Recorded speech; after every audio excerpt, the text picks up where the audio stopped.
Sebelum masa Rasul sallallahu alaihi wasallam ada nabi namanya Nabi Hizkil. Ya, Nabi Hizkil. Nah, Nabi Hizkil ini di luar nabi yang 25. Dari Bani Israel juga. Hizkil. Ini diceritakan di dalam kitab Tafsir Ibn Katsir yang lahir tahun 700 Hijriah, meninggal tahun 774 Hijriah, juga diceritakan oleh Al-Imam As-Suyuti. Al-Imam Jalaluddin As-Suyuti yang lahir tahun 849 Hijriah, meninggal 911 Hijriah. Dalam kitabnya Syarhus Sudur, seorang nabi namanya Hizkil, di surat Al-Baqarah ayat 243. Situ Allah Ta'ala berfirman menceritakan tentang wabah penyakit. Penyakit taun ini penyakit yang sudah ada sejak lama, sudah ribuan tahun yang lalu. Alam tara ilal ladzina kharaju min diyarihim, tidaklah kalian melihat orang-orang yang keluar dari kampung halaman mereka, wa hum ulufun hadaral maut, mereka itu jumlahnya ribuan, hadaral maut, takut kepada kematian. Jadi di kampung mereka ini jumlahnya menurut Al-Imam Ibn Katsir ada 40.000, sebagian ulama mengatakan 70.000 orang. Ini terkena wabah taun. Banyak diantara yang mati. Maka muncul ketakutan. Bagaimana nih? Kalau kita tinggal di sini, kita akan kena penyakit ini. Diputuskan mereka hijrah, pindah dari tempat tersebut. Ketika mereka pindah, pergi di satu tempat yang dianggap aman, maka muncul sifat takabur. Artinya sudah, kita sudah lari dari virus taun. Berarti kita sudah tidak mati lagi. Ya, kita bisa hidup panjang, kita tidak mati. Ini kan dia takutnya kepada virus, dia tidak menghadirkan Tuhan di situ. Allah dia tidak takut, tapi dia takutnya kepada virus. Padahal ini virus adalah makhluk. Padahal harusnya orang yang maksiat, orang yang tidak sholat harusnya lebih takut daripada sekedar virus corona. Karena adanya penyakit juga itu ciptaannya Allah, Allah yang mengatur, itu makhluk dan pada akhirnya mati. Tanpa virus pun kita mati. Maka ketakutan yang diajarkan oleh Nabi sallallahu alaihi wasallam, makanya Nabi katakan la adwa. Nabi katakan la adwa dalam hadis Bukhari, artinya Nabi katakan penyakit yang menular itu tidak ada. Ini disalahpahami redaksi tekstualnya, bukan maksudnya Nabi penyakit menular itu tidak ada, tapi Nabi ingin mendidik pemahaman keyakinan kita bahwa ini virus yang penyakit yang membuat menular, wabah ini hakikatnya mereka tidak punya kekuatan, tapi yang membuat mereka punya kekuatan adalah Allah. Itu hanya sebab, tapi musababnya adalah Allah Ta'ala. Sama seperti api. Nabi Ibrahim ketika dilempar di dalam api, Allah ciptakan api sifatnya adalah membakar, panas.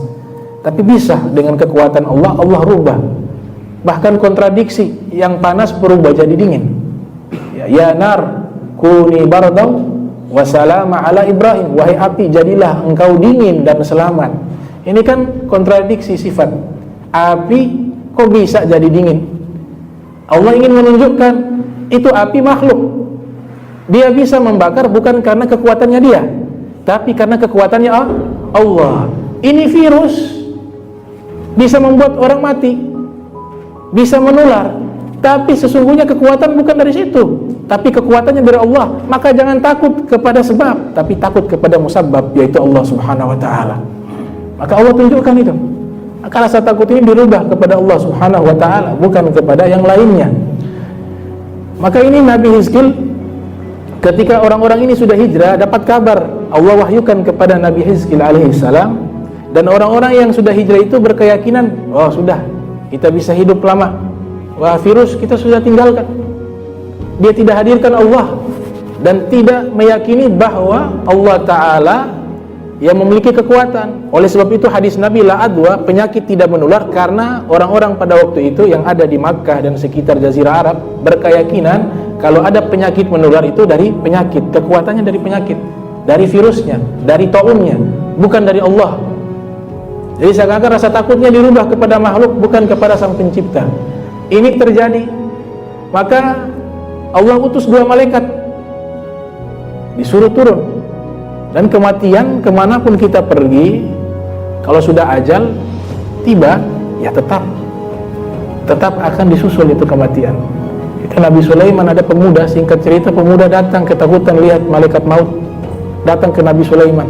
Wahai Nabi Sulaiman, itu ada malaikat maut di depan. Masuk malaikat maut, Nabi Sulaiman lihat juga takut. Oh, jangan-jangan hari ini saya punya ajal. Pemuda ini ketakutan, dia bilang jangan-jangan ini malaikat maut mau mencabut nyawa saya. Tolong, kalau begitu engkau kan punya kelebihan, mukjizat, bisa menundukkan angin, bawa saya ke tempat yang jauh. Ini di Palestina. Nabi Sulaiman doa minta kepada Allah. Ini pemuda dibawa kemana? Ke Cina. Ketika pemuda itu dibawa ke Cina, itu malaikat hilang. Dicari sama Nabi Sulaiman, itu malaikat kemana? Tidak lama, beberapa waktu muncul ini malaikat. Kemudian Nabi Sulaiman bertanya, engkau dari mana? Kata malaikat maut, dari Cina. Kok bisa dari Cina? Itu pemuda yang tadi di sampingmu, ajalnya di Cina.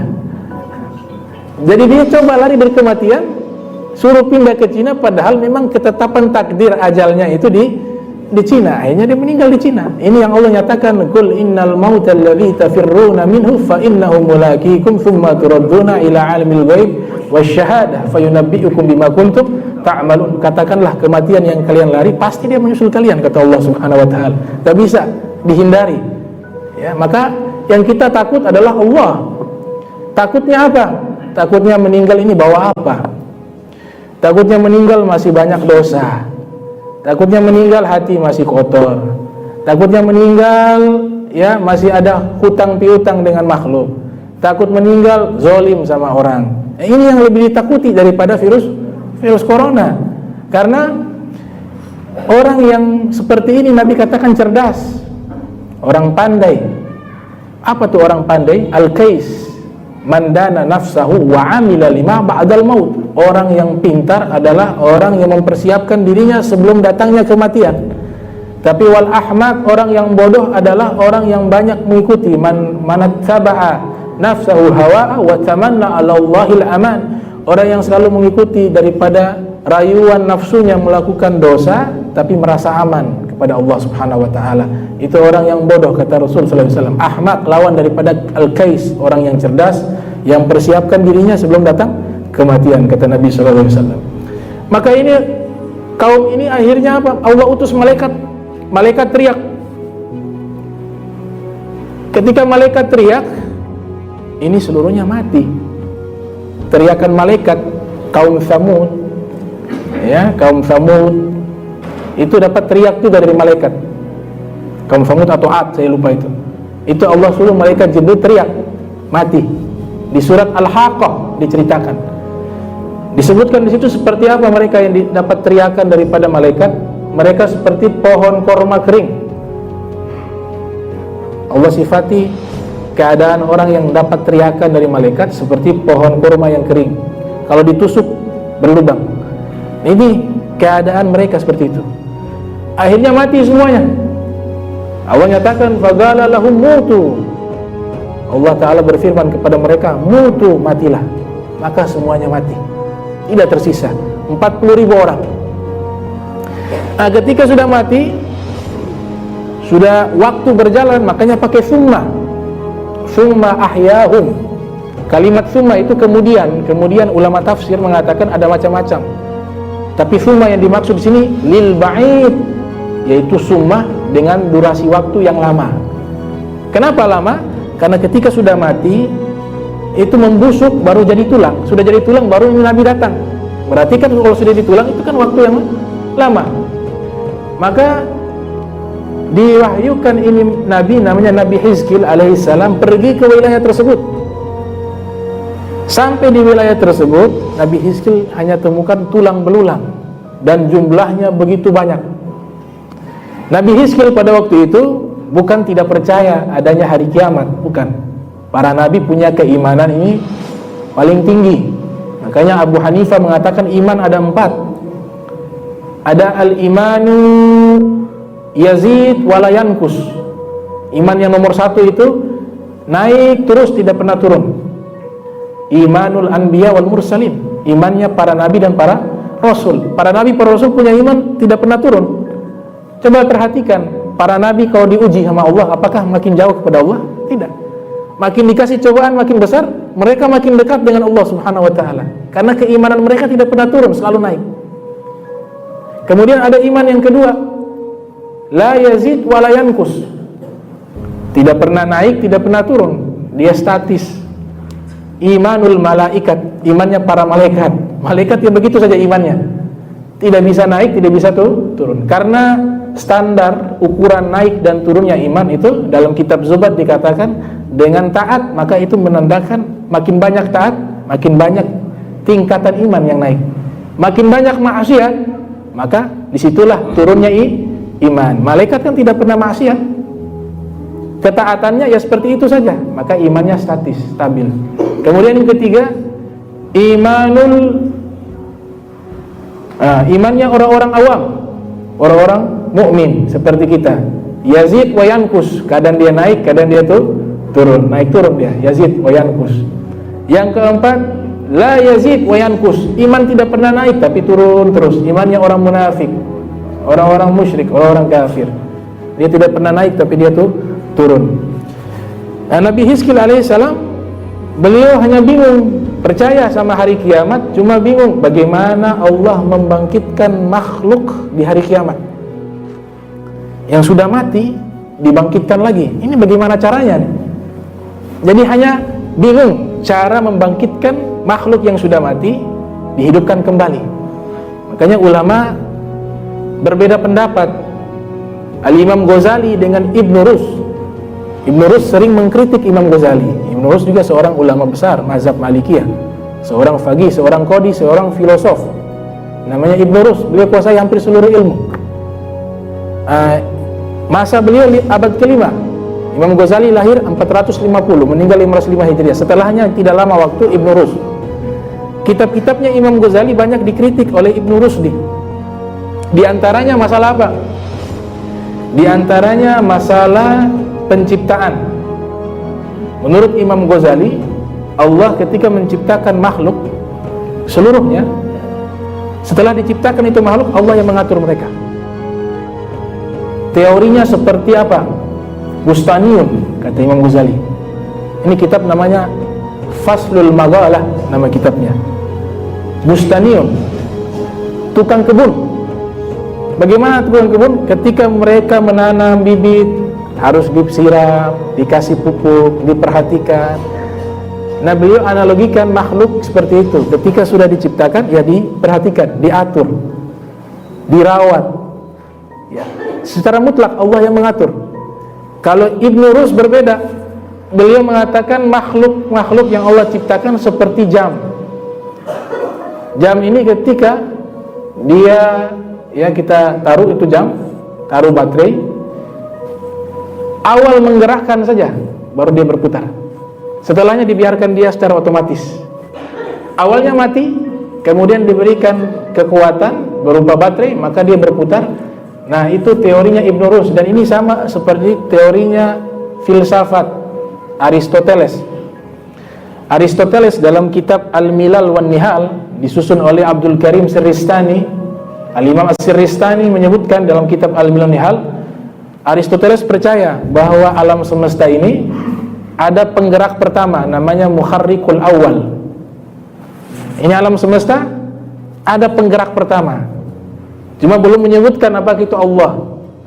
Tapi yang dimaksud adalah Allah, Tuhan. Penggerak pertama itu harus satu, tidak bisa dua, kata Aristoteles. Kalau ada dua, maka akan hancur ini alam, karena ada dua keinginan, kata Aristoteles dalam kitab Al-Milal wan Nihal, teologi dunia.